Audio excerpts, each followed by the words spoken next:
उस राजनीति के खिलाफ ये जनादेश आया है। भारतीय जनता पार्टी को इससे सबक लेना चाहिए कि अहंकार से हिंदुस्तान नहीं चलेगा, नफरत की बुनियाद पर हिंदुस्तान नहीं बनेगा, मोहब्बत की बुनियाद पर हिंदुस्तान आगे बढ़ेगा। हम कोई पाकिस्तान नहीं है, हम कोई तालिबान नहीं है जहां आप मार काट करके, हिंसा करा के, आपस में भाई को भाई से लड़ा के चुनाव जीतते रहेंगे और देश को आगे ले जाएंगे। नहीं होगा ऐसा। यहां अलग अलग जातियां हैं, अलग अलग धर्म हैं, अलग अलग भाषाएं हैं और यही भारत की खूबसूरती है। हम विविधता में एकता वाले देश हैं और ऐसे देश के अंदर 10 साल में आपने पूरा नफरत घोलने का काम किया। हिंदू को मुसलमान से लड़ाया, हिंदू को सिख से लड़ाया, हिंदू को ईसाई से लड़ाया, हिंदू को बौद्ध से लड़ाया, फिर हिंदू को हिंदू से लड़ाया, जाट को गैर जाट से लड़ाया, मराठा को गैर मराठा से लड़ाया, किसान को जवान से लड़ाया, पहलवान को जवान से लड़ाया। और भारतीय जनता पार्टी, मैं आपके कैमरे के सामने पूरी जिम्मेदारी से कहना चाहता हूं, किसी की सगी नहीं है। और यह इस बात से साबित होता है कि अब अयोध्या वासियों को मां बहन की गालियां दी जा रही हैं। प्रभु श्री राम के नगरी की प्रजा को मोदी जी की जो आर्मी है, मोदी जी की जो ट्रोल की सेना है, भारतीय जनता पार्टी के जो लोग हैं, वो मां बहन की गालियां दे रहे हैं अयोध्या वासियों को। और इसमें पूरी की पूरी भाजपा शामिल हो गई है। इससे क्या साबित होता है कि ये हिंदुओं के भी सगे नहीं हैं। अगर आप लोकतंत्र में इनके खिलाफ मत देते हैं तो आपको ये मां बहन की गालियां देंगे। ये इनका चरित्र है। काशी में क्या हुआ लोगों ने नहीं देखा। 1.5 लाख वोट से प्रधानमंत्री जीत पाए, 3 घंटे तक पीछे चल रहे थे। अयोध्या में क्या हुआ, आपने गाना बनाया, जो राम को लाए हैं हम उनको लाएंगे। अरे प्रभु श्री राम सृष्टि के रचयिता हैं, प्रभु श्री राम हमारे आराध्य देवता हैं, आप उनका अपमान कर रहे हैं। छोटी तस्वीर श्री राम की, बड़ी तस्वीर मोदी जी की हाथ पकड़ के लेके जा रहे हैं, कह रहे हैं हम राम को लेके आए हैं। तो राम ने आपको विदा कर दिया। और सिर्फ अयोध्या से नहीं, सीतापुर से भी, चित्रकूट से भी, कुशभवनपुर जिसका नाम आप रखने जा रहे हैं, सुल्तानपुर से भी, प्रयागराज से भी, प्रतापगढ़ से भी, कौशाम्बी से भी, हर जगह से आपको प्रभु श्री राम ने विदा कर दिया। वो तो भोले शंकर जी थोड़ा सा दयालु हैं, उन्होंने आपको काशी में थोड़ा सबक तो दिया, आप जीत गए जरूर। अभी भी मैं प्रधानमंत्री जी से कहना चाहता हूं, अहंकार की भाषा छोड़ दीजिए, वरना 240 पे पहुंचे हैं, 2 सीट पे आ जाएंगे। उत्तर प्रदेश में 3 सीटें ऐसी हैं, एक 4000 से, एक 2000 से, एक 3000 से हारी है। और उसमें भी अंतिम समय में लाइट गायब करके गड़बड़ी की गई थी। फर्रुखाबाद, बांसगांव और फूलपुर, ये 3 सीट ऐसी है जहां पे गड़बड़ी करके खेला किया गया।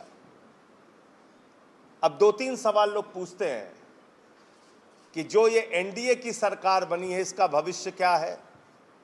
इस एनडीए की सरकार का भविष्य साल भी हो सकता है, 6 महीने भी हो सकता है, 13 महीने भी हो सकता है और 13 दिन भी हो सकता है। क्योंकि एनडीए एक बार 13 दिन में गिरा था, एक बार 13 महीने में गिरा था।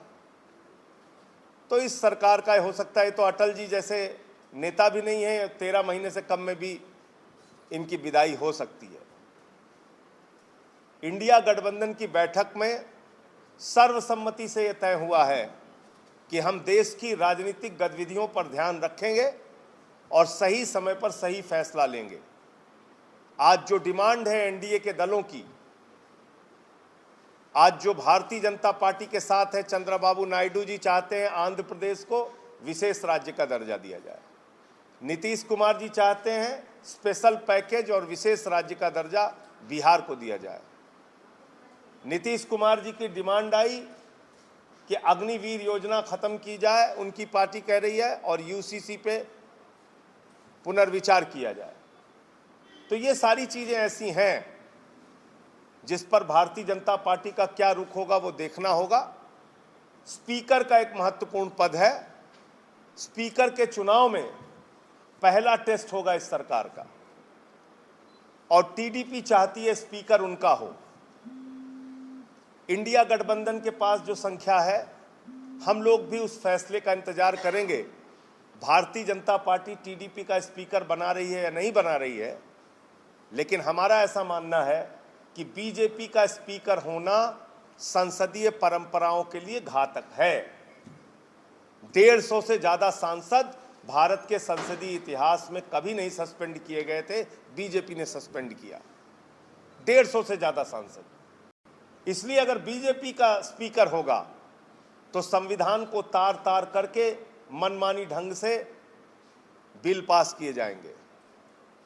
अगर बीजेपी का स्पीकर होगा तो टीडीपी जैसी पार्टियां, जेडीयू जैसी पार्टियां और भी छोटी छोटी जो पार्टियां हैं उनको तोड़ा जाएगा, मरोड़ा जाएगा, अपने साथ शामिल किया जाएगा, जो बीजेपी का इतिहास है। अगर बीजेपी का स्पीकर होगा तो सांसदों के आवाज उठाने पर उनको मार्शल से फिकवाकर बाहर किया जाएगा। इसलिए अगर टीडीपी के स्पीकर को बीजेपी सपोर्ट नहीं करती है तो इंडिया गठबंधन के दलों को विचार करना चाहिए कि उस समय हम क्या फैसला लेंगे।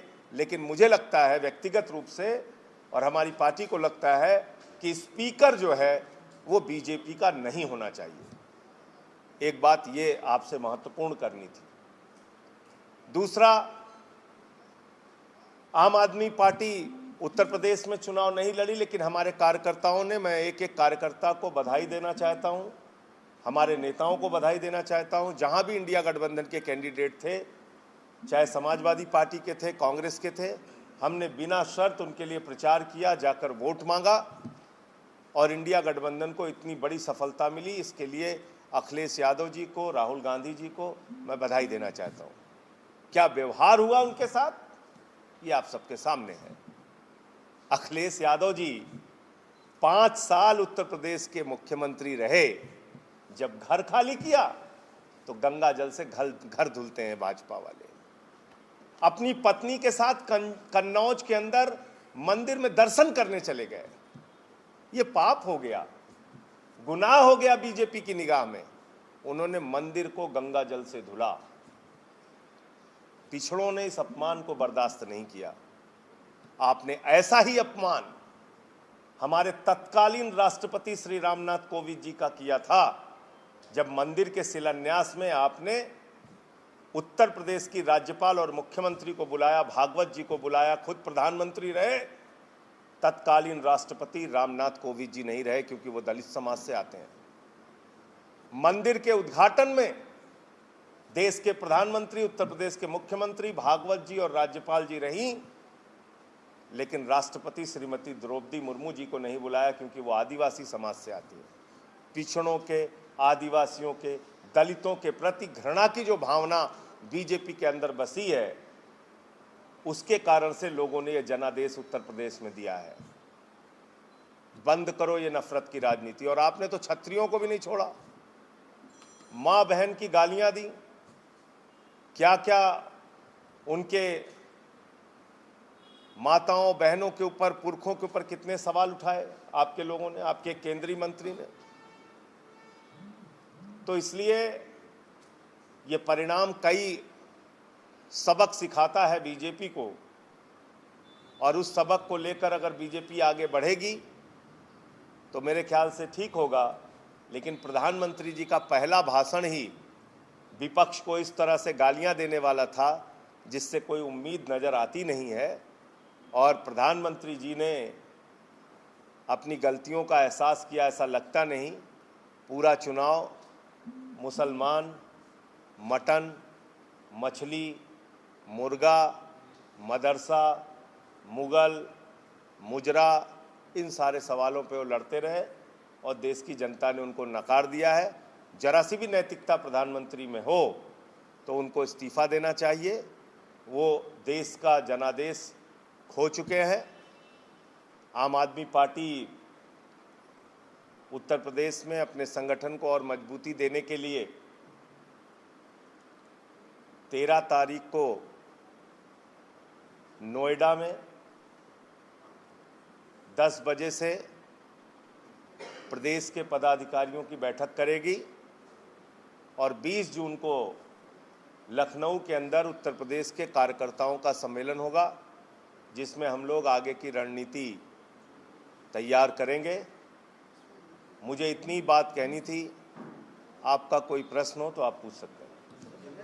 आप क्या चाहते हैं कि टीडीपी, आपने कहा कि गठबंधन को इस तय करना होगा, गठबंधन में तो आप भी क्या तय कर रहे हैं कि टीडीपी के स्पीकर को समर्थन करेंगे? अगर बीजेपी टीडीपी का स्पीकर बनाती है तो ठीक है। अगर नहीं, मतलब टीडीपी की अगर मांग है स्पीकर की तो वो बीजेपी का स्पीकर नहीं होगा, टीडीपी का स्पीकर होगा। तो पार्टियों के तोड़फोड़ का जो खतरा है, एनडीए के दलों का भी और इंडिया के दलों का भी, वो खतरा उससे रुकेगा। दूसरा, अगर बीजेपी टीडीपी के स्पीकर को सपोर्ट नहीं करती है तो मेरा अपना ऐसा मानना है कि फिर इंडिया गठबंधन के जो दल हैं, जो लगभग 240 की संख्या में हैं, उनको विचार करना चाहिए कि गैर भाजपाई स्पीकर सदन के अंदर हो, वरना 3 खतरे हैं। सांसदों को निलंबित करके बाहर किया जाएगा, पार्टियों को तोड़ा जाएगा और संविधान की धज्जियां उड़ाई जाएंगी। इन 3 खतरों से बचने के लिए इंडिया गठबंधन के दलों को गैर भाजपा स्पीकर बनाने का प्रयास करना चाहिए। ये मेरा अपना मत है। बाकी तो इंडिया गठबंधन के दल मिल बैठ के तय करेंगे। आपकी भी पार्टी 5 राज्यों में चुनाव लड़ी थी, जिसमें अपेक्षा भी परिणाम आपको लोगों को नहीं है, खासतौर से दिल्ली और पंजाब में आपको कई सीटों पे आप लोग हार गए। कुरुक्षेत्र में हमारे कैंडिडेट को बहुत अच्छा वोट मिला, दिल्ली में भी वोट मिला, लेकिन हम चुनाव नहीं जीत पाए। और चुनाव हम नहीं जीत पाए तो हम जनता को गालियां नहीं देते, हम उसकी समीक्षा करते हैं। हम हाथ जोड़ के जनता के बीच में फिर जाएंगे, जहां गलती हमसे हुई होगी हम उसको ठीक करेंगे। जो जनादेश जनता ने दिया है उसको हम स्वीकार करके आगे बढ़ रहे हैं। पंजाब में हमारी 3 सीटें आईं, 2-3 सीटें हम क्लोज फाइट में हार गए। लेकिन ये चुनाव है, चुनाव का जो भी परिणाम आए उसको सहर्ष स्वीकार करना चाहिए और उसके हिसाब से फिर आगे मेहनत करना चाहिए, काम करना चाहिए। अभी आपने बताया कि यूपी में आप पार्टी का कार्डर बढ़ाने पे काम करोगे, तो आप आने वाले समय में इंडिया गठबंधन के साथ आप लोग काम करोगे कि इंडिपेंडेंट पार्टी को? देखिए, पार्टियां तो अलग अलग अपना संगठन बनाएंगी, वो चाहे कांग्रेस हो, चाहे समाजवादी पार्टी हो, चाहे आम आदमी पार्टी हो या और भी जो कम्युनिस्ट पार्टियां हैं। लेकिन जब चुनाव का मौका होगा तो उसके हिसाब से निर्णय लेंगे, मिल बैठ के तय करेंगे।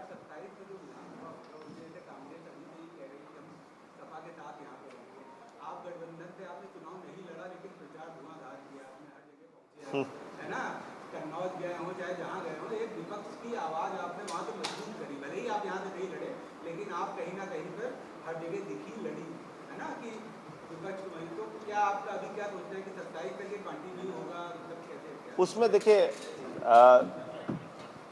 जो बड़े दल हैं उत्तर प्रदेश में, खासतौर से अखिलेश यादव जी, तो उस पर अखिलेश यादव जी का फैसला महत्वपूर्ण होगा। उस पर मेरा अभी से कोई बयान देना वो ठीक नहीं है।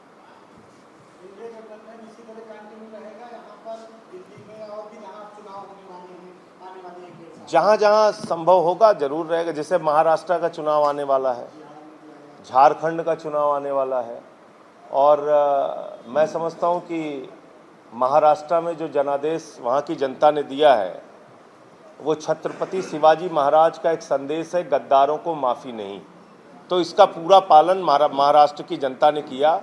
और जो भी जिन्होंने भी अलग अलग दलों से गद्दारी की, अपने अपने दलों से, वो बीजेपी वालों ने, मोदी जी ने उद्धव ठाकरे की तीर कमान चुरा ली, शरद पवार की घड़ी चुरा ली, तो उनको घड़ी चोरों को जवाब दिया है लोगों ने।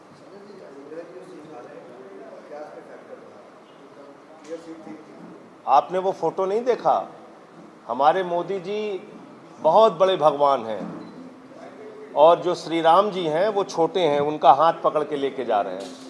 इसको अयोध्या वासी छोड़ दीजिए, देश का कौन सा आदमी है भाजपा के चमचों को छोड़ के जो इसको पसंद करेगा? इस तस्वीर को कोई पसंद करेगा क्या?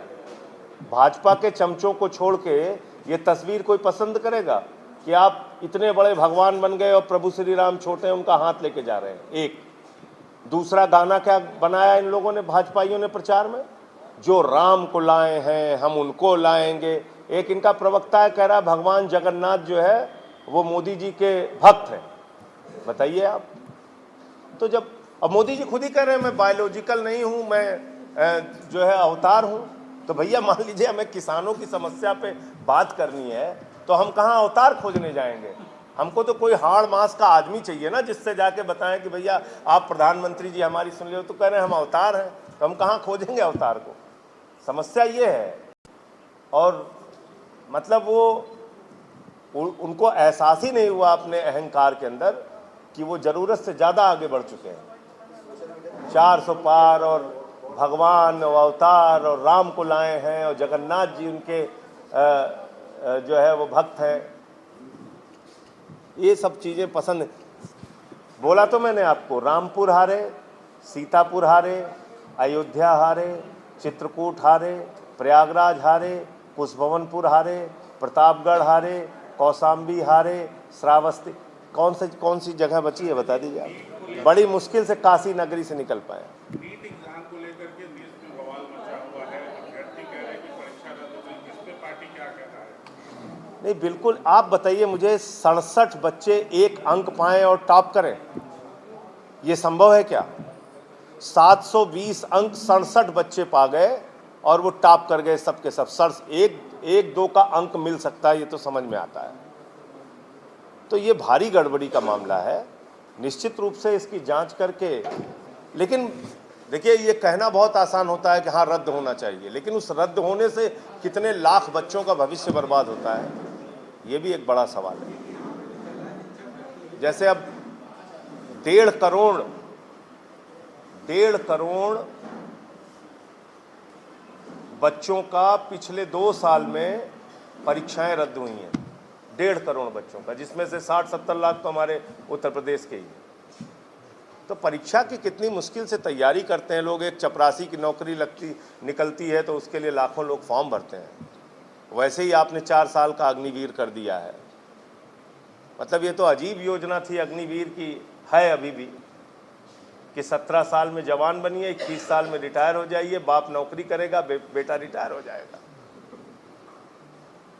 एक यहाँ पे भी टीचर भर्ती का चल रहा है, बहुत लंबा समय चल रहा है। आप लोग भी के सवाल को उठाए होंगे। 69,000। हाँ, 69,000। उसमें 18,000 बच्चों के साथ जो मेरिट में चेंज करके, खासकर उसमें पिछड़े और दलित बच्चे जो हैं उनका वो आरक्षण। उसका सर मामला मैंने संसद में भी उठाया था, मैंने उनका पूरा समर्थन किया था। फिर से उनकी लड़ाई में हम उनका साथ देंगे, बिल्कुल।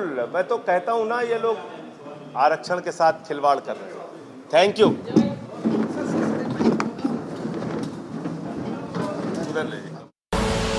आप देख रहे हैं के न्यूज़, खबरों का सारथी।